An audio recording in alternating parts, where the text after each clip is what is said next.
Before Three.js, putting 3D in the browser was technically possible, but it was awkward, low-level, and out of reach of most ordinary web developers. So how did one developer's Flash-era side project become the defining tool for 3D on the modern web? That's the story of Three.js.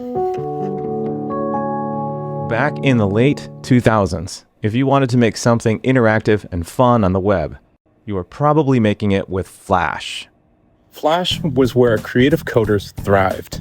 It was also closed source, plug-in dependent, and existed on borrowed time. One of those creative coders was Ricardo Cabello, better known as Mr. Doob. He'd been experimenting with and building a 3D engine in Flash/ActionScript called 3.js. And in 2009, he ported it to JavaScript, just a year before the first Three.js release landed on GitHub. The timing was significant. Chrome had just launched in 2008, JavaScript was suddenly very fast, and a new browser graphics API called WebGL was coming. WebGL brought hardware-accelerated 3D to the open web. No plugin required. The first official spec landed in 2011, building on years of experiments led by Vladimir Vucikovic at Mozilla. But there was a catch. Low-level graphics APIs like WebGL are powerful but painful to use. It gives you total control, and it demands attribute boilerplate math and technical knowledge before you can make anything that looks interesting. Just look at the code needed to generate and animate this single triangle. That's a triangle. One triangle. Three.js exists to hide all of that. It wraps the low-level complexity in concepts that you actually want to think about. Scenes, cameras, meshes, lights, materials. Instead of fighting the GPU, you get to think like a designer, an animator, or a creative coder like me. The first version of Three.js appeared on GitHub. And here's the decision that made everything else possible. Mr. Doob didn't hardwire it to one graphics backend. The renderer was modular from day one. That choice paid off almost immediately.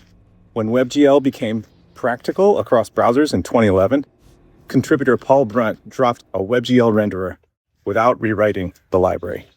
The same flexibility would pay off again more than a decade later when Three.js moved into the WebGPU era.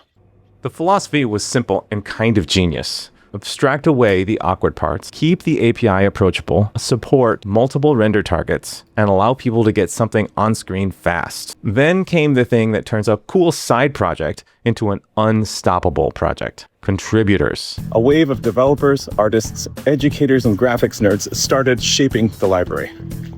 Mugen87, Ultra Qualia, West Langley, Suneg, and many others whose names you'll see on almost every release.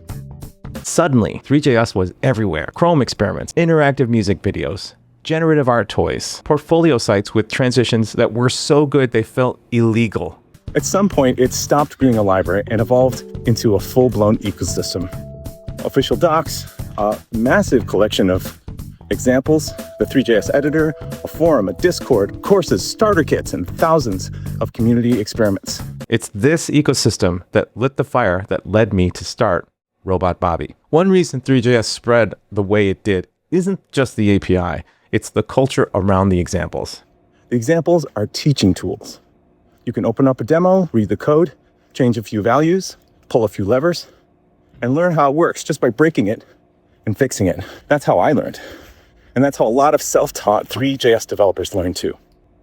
It's such a great idea that here's a thing that works, now go mess with it, is a better teacher than a dry reference manual. And it's one of the reasons the community grew the way it did. It makes Three.js especially accessible to self-taught artists and developers like me. And now the story enters a new chapter with WebGPU. Three.js now ships with WebGL and WebGPU builds, which, because the library sits on a wonderfully flexible render architecture, the new WebGPU API can be embraced and included without big disruptions. At the time I record this, the project has grown into a massive public open source effort with thousands of contributors on GitHub and a global user base. And maybe the most important part of this story is that this was never a technical project. It was also a philosophical one, a push toward a more open, more accessible creative web. To quote Mr. Doob on X, "Money was never the goal. I hated relying on Adobe Flash so much that I felt I had to create a free option for the HTML5 WebGL world. It has not been easy, and I've had to sacrifice a few things in my personal life, but I think it has been worth it."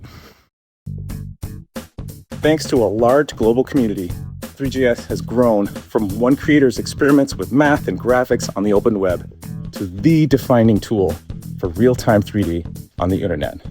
did you know that you can edit the Three.js examples online? Click here to learn more.